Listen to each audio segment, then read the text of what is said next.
Okay, I got my cast iron pan out. I got my oven turned on to 400 degrees, getting ready to preheat. I'm gonna go ahead and put a little bit of grease in my pan.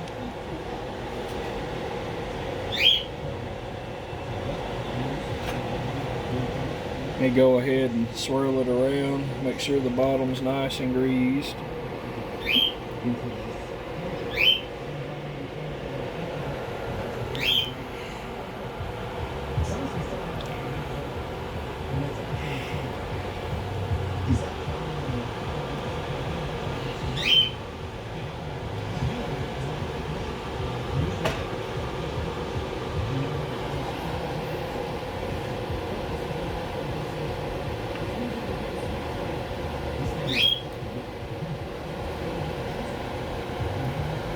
Because I'm impatient, I want to go ahead and make sure I get everything covered.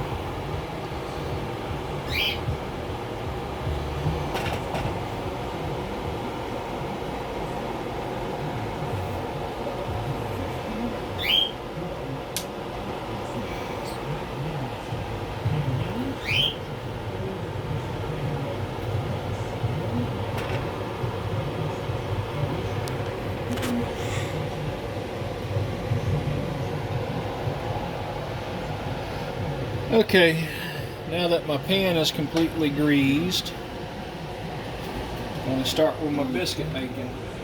Biscuit making. What do I need to, that or this? Biscuits. Biscuits. Over here, okay. I'm going to make a little indentation into the flour because that's the way the video I watched of my wife's aunt making biscuits. So I'm going to do the same thing, or attempt to do the same thing. I haven't made good biscuits in a long time. I'm going to start off with a cup of buttermilk.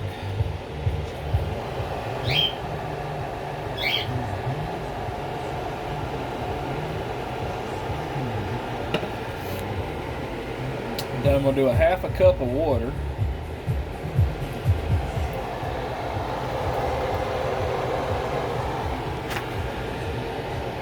And then I'm going to use about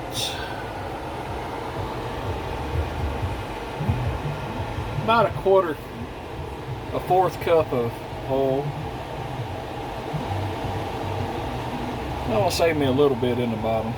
I'm going to use it later. Flour your hands. Okay, I'm going to put a little flour on my fingers. Now I'm going to start working my flour into my mixture as I'm going around in a circle and just pulling off the sides Trying to get to get it to mix up. Pulling a little bit off the bottom, but not very much.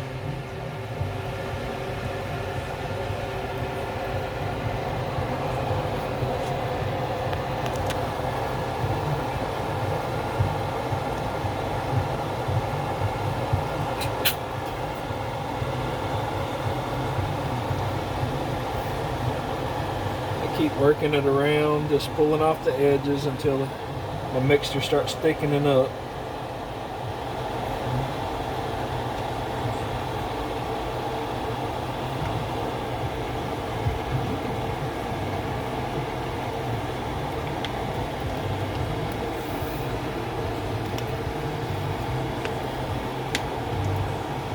Yeah, it's starting to pull together now.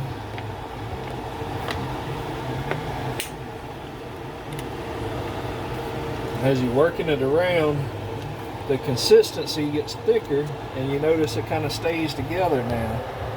It's pulling off, it's pulling a little bit of flour every time I move it around. So it's going to be nice and floury.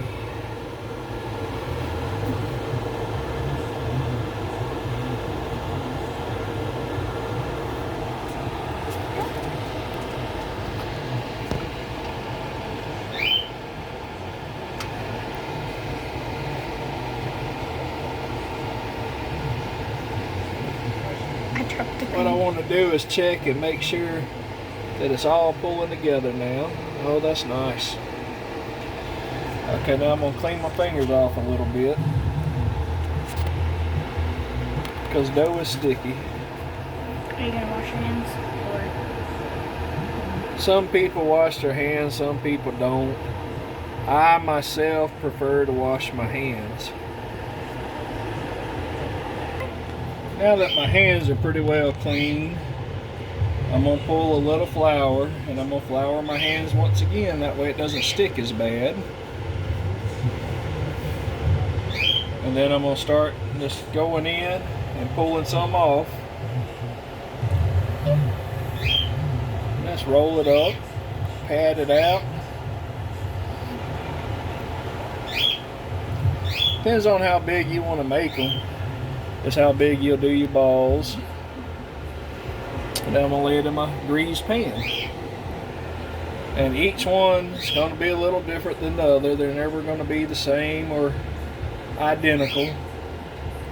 Sometimes you add a little bit of flour if it's sticking too much to you.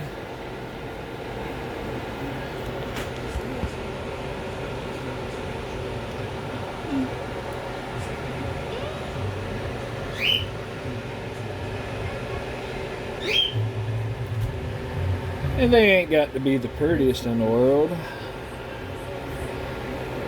They just got to taste good. That's all that matters. As you set them in your pan, I was always told, and I don't know the truth to it, but you always want to make sure that your bread touches each other. I don't know if there's any truth to that it needs to. That's just what I was told. So every time I've attempted to make biscuits, that's what I've always done. Successful biscuit making I've done once or twice, but I always wanted an easier recipe.